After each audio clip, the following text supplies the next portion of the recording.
Halo guys, jadi ada informasi terkait dengan teknis ataupun cara supaya orang yang gagal bayar pinjol ataupun pinjaman online atau tidak mampu bayar itu hutangnya lunas. Ini saya baca di salah satu media online. Jadi nasabah yang gagal bayar itu dapat bantuan dari OJK. Nah, syarat-syarat yang harus dia lakukan itu ada beberapa. Jadi syarat dan ketentuan bantuan dari OJK itu ada beberapa. Yang pertama, nasabah adalah warga negara Indonesia. Yang kedua, nasabah memiliki KTP dan kartu keluarga. Jadi harus harus memiliki KTP dan KK. Kemudian nasabah memiliki bukti pinjaman dari pinjol. Nah, bukti pinjaman ini biasanya di aplikasi ya. Nanti teknisnya mungkin tinggal di screenshot atau seperti apa, yang jelas sertakan bukti pinjaman tersebut. Kemudian nasabah memiliki surat keterangan tidak mampu dari desa ataupun kelurahan setempat atau biasa yang disebut dengan SKTM. Nah, untuk SKTM ini memang dia keluarnya dari kelurahan atau desa. Hanya saja itu bisa diterbitkan kalau memang betul-betul yang bersangkutan tidak mampu ataupun orang yang masuk kategori miskin. Nah, biasanya di desa ataupun kelurahan penerbitan surat itu tidak mudah. Jadi jangan pura-pura miskin. Kalau misalnya ternyata orang yang berkemampuan kemudian pura-pura miskin alias membuat data palsu bahwa dia miskin, nah itu bisa berkonsekuensi pidana lagi ya. Kemudian nasabah telah melakukan upaya negosiasi dengan pinjol terkait restrukturisasi kredit. Nah, ini syarat yang terakhir. Jadi nasabah harus sudah melakukan yang namanya permohonan restrukturisasi. Ini agak sulit menyebutnya. Jadi restrukturisasi ini adalah permohonan terkait dengan perpanjangan tenor atau penghapusan bunga. Kurang lebih seperti itu. Intinya sudah ada upaya negosiasi itu, intinya bahwa nasabah ataupun konsumen ini tetap berkeinginan bayar. Hanya saja kemampuannya yang terbatas. Misalnya yang tadinya angsuran per bulannya itu 2 juta, dia hanya mampu misalnya di 500.000. Nah, itu dia harus buat permohonan ke pinjol.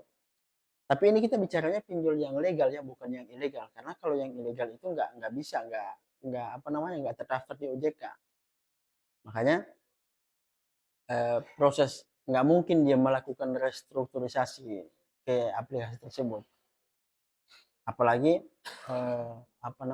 bermohon ke OJK. Karena OJK nggak tahu aplikasi tersebut karena ilegal. Ini kita bicara yang pinjol yang legal ya, teman-teman. Nah, kemudian teknis pengajuan permohonan bantuan itu yang pertama, kunjungi website OJK atau kantor OJK terdekat. Jadi, nah ini yang repot kalau misalnya konsumen ini tinggal di daerah yang agak terpencil dan jauh dari OJK, kantor OJK. Tentu dia harus datang ke OJK. Kalau misalnya dia tidak bisa mengunjungi website, nah harus datang ke kantor OJK. Kemudian kalau di website itu masuk di menu bantuan melunasi utang pinjol. Kemudian isi formulir permohonan bantuan. Nanti ada formulir. Kemudian lampirkan dokumen persyaratannya. Nah, dokumen yang saya sampaikan di awal tadi. Kemudian submit permohonan itu. Nah, nanti OJK akan memproses permohonan bantuan dalam waktu 14 hari kerja. Jadi kalau hari kerja itu mengertinya adalah Sabtu Minggu nggak dihitung. Jadi Senin sampai Jumat atau misalnya tanggal merah itu nggak dihitung. Dia hanya menghitung hari yang aktif kerja. Jika permohonan disetujui, OJK akan menerbitkan surat persetujuan bantuan. Nasabah yang telah mendapatkan surat persetujuan bantuan dapat menghubungi pinjol terkait untuk melakukan restrukturisasi kredit tadi. Seperti itu. Jadi kalau misalnya angsuran 2 juta, mau bermohon kemampuannya hanya 500.000, dan OJK meng-ACC itu, ya berarti kan alhamdulillah angsuran per bulannya tinggal 500.000. Nah, jadi manfaat bantuannya seperti itu ya teman-teman.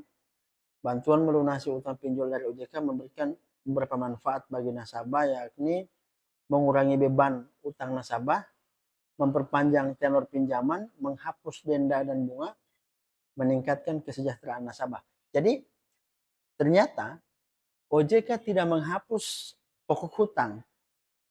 Jadi OJK hanya menghapus bunga dengan denda, kemudian memperpanjang tenor pinjaman. Ya, seperti itu. Jadi enggak hutangnya misalnya 5 juta lantas kemudian hilang. Enggak. Tetap hutang itu ada, tapi bunga dan denda itu dihapus, alias jadi nol. Jadi ini luar biasa ya kalau teman-teman bisa coba supaya masyarakat tidak tidak terjerat dengan pinjol ini, karena biasanya untuk menutupi hutang itu mereka buka aplikasi yang lain, aplikasi pokoknya begitu terus, jadinya gali tutup lubang. Nah ini kan bahaya, akhirnya menumpuk hutang. Makanya ini luar biasa bantuan dari OJK. Saya juga belum mencobanya, nanti teman-teman bisa langsung coba akses di OJK terkait dengan program ini. Nah semoga ini bisa bermanfaat. Silakan teman-teman coba, dan kalau ada yang ingin tanyakan soal pinjol ataupun soal hukum, silakan dikomentari di kolom komentar. Oke, itu dari saya. Terima kasih teman-teman. Wassalamualaikum warahmatullahi wabarakatuh.